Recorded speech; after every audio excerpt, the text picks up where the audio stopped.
तो हम लोग कौन सा चैप्टर पढ़ रहे हैं, सेल एंड बैटरी। तो यहाँ पर सेल एंड बैटरी में तो रासायनिक अभिक्रिया होगी, मतलब कौन करा होगा, वोल्टा ने, है ना।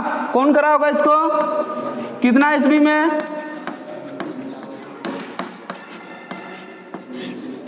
19वीं सदी के अंत में, ठीक है, 19वीं शताब्दी चाहे सदी कहिए उसके अंत में इन्होंने क्या किया, देखिए सर्वप्रथम इन्होंने एक पात्र लिया, ठीक है, एक पात्र लिया इस तरीके से, पात्र मतलब एक कांच का रहा होगा, चीनी मिट्टी का रहा होगा, है ना, पात्र मतलब घड़ा टाइप का, इस टाइप का, और इसका नाम इन्होंने रखा वोल्टामीटर। देखते जाइए, है ना, क्या रखा, वोल्टामीटर। और ये बनाया किस चीज से, इससे कांच से या चीनी मिट्टी से,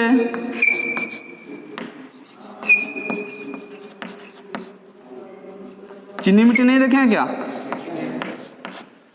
है ना, जो 11,000 वोल्ट में लगा है ना, वो सब चीनी मिट्टी का है। जो वो क्या है, विद्युत का कुचालक है कि सुचालक है, कुचालक है कि कुचालक है, ठीक है।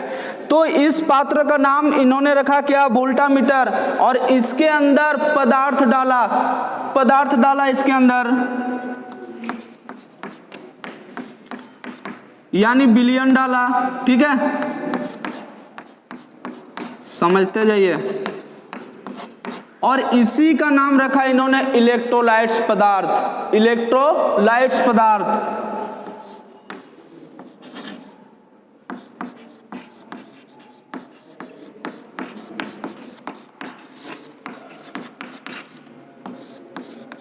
इलेक्ट्रोलाइट्स पदार्थ। और ये इलेक्ट्रोलाइट्स पदार्थ कैसा होना चाहिए, कैसा नेचर का होना चाहिए, सामान्यतः अम्लीय होना चाहिए। और कैसा होना चाहिए, अकार्बनिक होना चाहिए।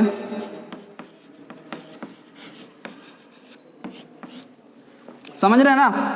सर्वप्रथम क्या लिया, एक पात्र लिया, पात्र लिया, जो पात्र लिया उसका नाम क्या रखा इन्होंने, वोल्टामीटर रखा। और वो जो वोल्टामीटर रखा वो किस चीज का बनाया, वो कांच का, या तो फिर कहिए चीनी मिट्टी से उसका निर्माण किया, ठीक है।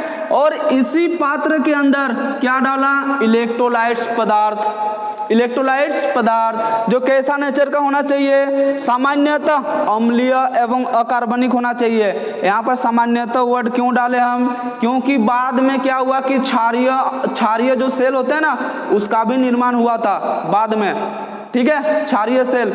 जैसे आप कैलकुलेटर वगैरह देखे हैं ना, छोटा छोटा जो सेल लगी हुई है, चाहे घड़ी में जो लगी होती है, वो किस प्रकार का सेल है, क्षारीय प्रकार का सेल है, ठीक है। तो बाद में क्षारीय नेचर वाला भी आया, इसीलिए ये क्या बोला कि सामान्यतः कैसा होना चाहिए, अम्लीय और अकार्बनिक होना चाहिए। तो इस प्रकार से इन्होंने क्या डाला, पदार्थ डाला, इलेक्ट्रोलाइट्स पदार्थ। फिर क्या करा, इसके अंदर दो छड़ डाला, या तो कहिए दो प्लेट डाला, ठीक है।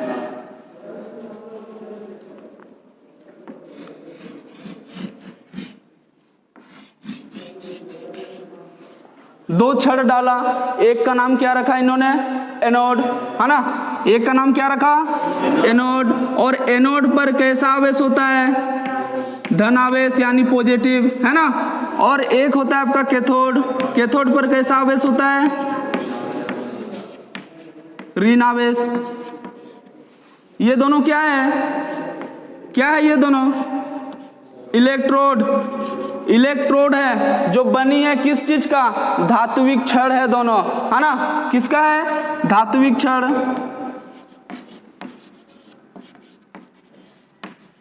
समझ में आ रहा है ना, आ रहा है कि नहीं समझ में। जो पात्र लिया उसका नाम वोल्टामीटर रखा, जो विलयन डाला उसका नाम इलेक्ट्रोलाइट रखा, इलेक्ट्रोलाइट्स रखा ना, वो कैसा होना चाहिए, अम्लीय होना चाहिए, अकार्बनिक होना चाहिए। और उस विलयन के अंदर दो छड़, कैसा छड़, दो धात्विक छड़ को डुबो दिया उसमें, है ना। एक का नाम क्या रखा, एनोड रखा। एनोड पर कैसा आवेश, धन आवेश। एक का नाम क्या रखा, कैथोड रखा, उस पर कैसा आवेश, ऋण आवेश। एनोड से होकर करंट प्रवेश करती है कि निकलती है, निकलती है, उसका नाम रखा उन्होंने एनोड। यदि आपसे क्वेश्चन पूछा जाए कि एनोड है क्या, तो बोलना है जिसके माध्यम से, है ना, जिसके माध्यम से विलयन से होकर करंट क्या होता है, बाहर निकलती है, ठीक है, उसको कहा जाता है क्या, एनोड। और जिसके माध्यम से जो विद्युत धारा है विलयन में प्रवेश करती है, उसको कहा जाता है क्या, कैथोड, ठीक है। और ये जो दोनों छड़ है, दोनों के दोनों क्या है, धात्विक छड़ है, धात्विक छड़ है। और इसके अंदर जो प्रक्रिया होती है, क्या हुआ, कैथोड में माइनस, एनोड पे प्लस है ना, प्लस ही है, एनोड पर प्लस। देखिए अब इसके अंदर जो रिएक्शन होगी, रिएक्शन मतलब जो विद्युत अपघट्ट की प्रक्रिया होगी, किस प्रकार से होगी, जो एनोड पर जो धनावेश होती है और जो कैथोड में जो ऋणावेश होती है, एक दूसरे को और आकर्षित यानी प्रवाहित होने लगेगी, फ्लो होने लगेगी। किस प्रकार से, जो आपका एनोड में जो धनावेश होगा वो किधर, कैथोड की ओर प्रवेश करने लगेगी।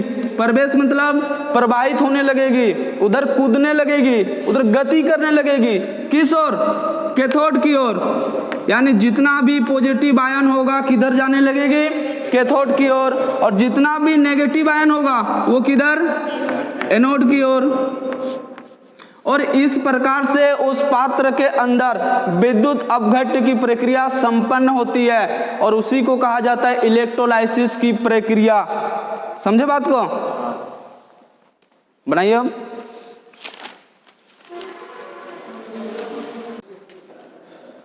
हो गया, देखिए एक एक चीज देखिए। सबसे फर्स्ट क्या लिखे,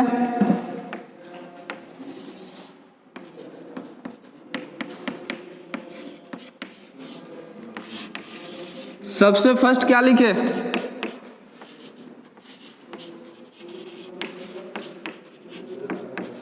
विद्युत धारा के रासायनिक प्रभाव, है ना।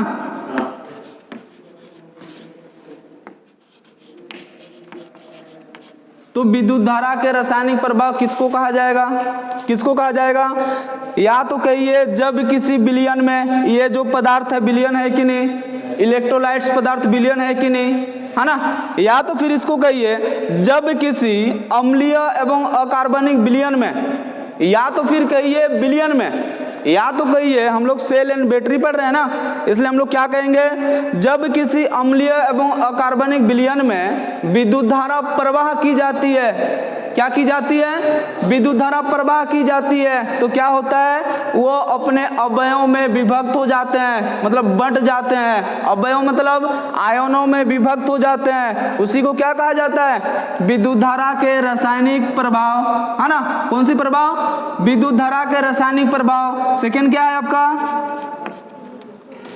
इलेक्ट्रोलाइट्स।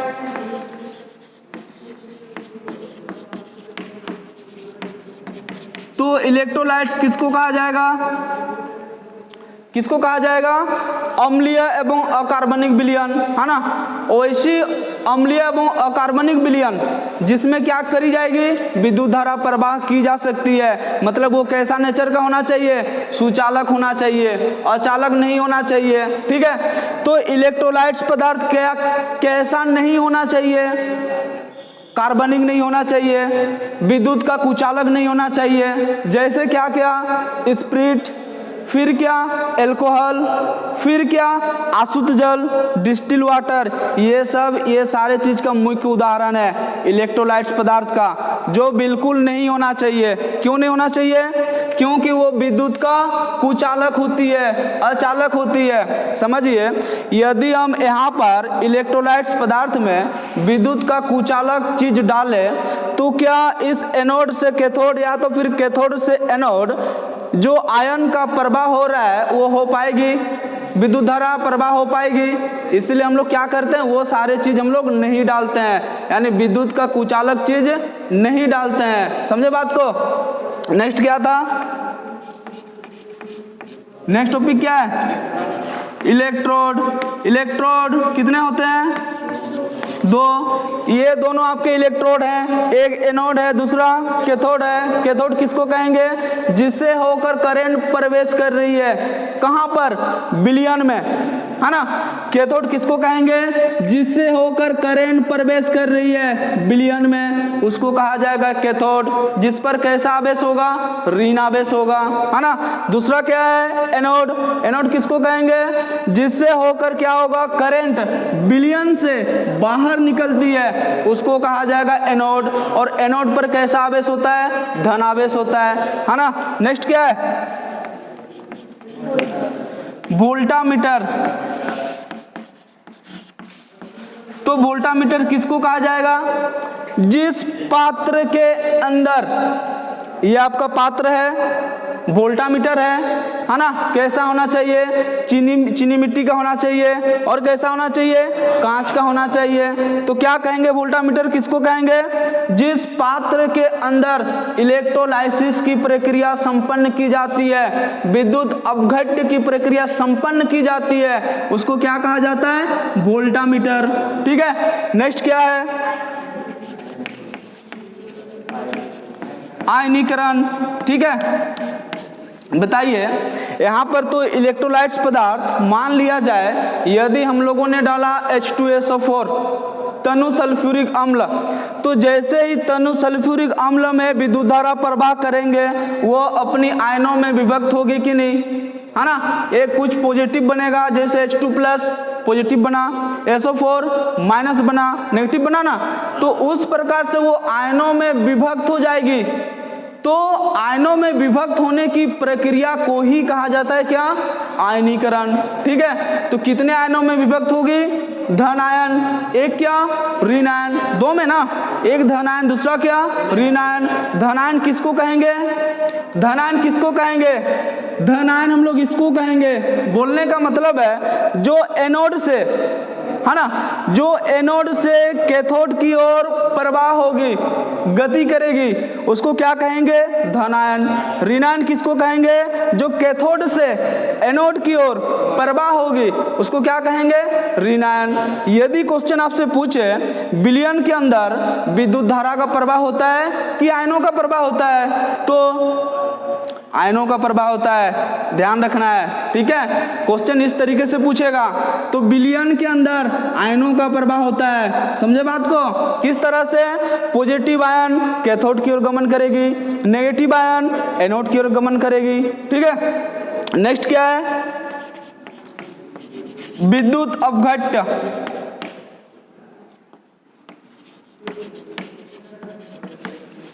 विद्युत अपघट्य मतलब इलेक्ट्रोलाइसिस।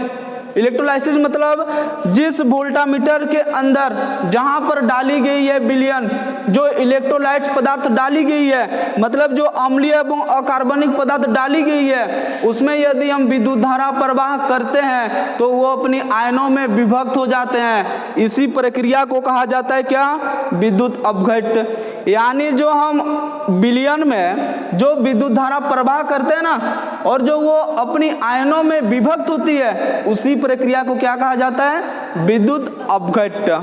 समझे बात को, बोलिए, कहीं पर डाउट है तो पूछ सकते हैं।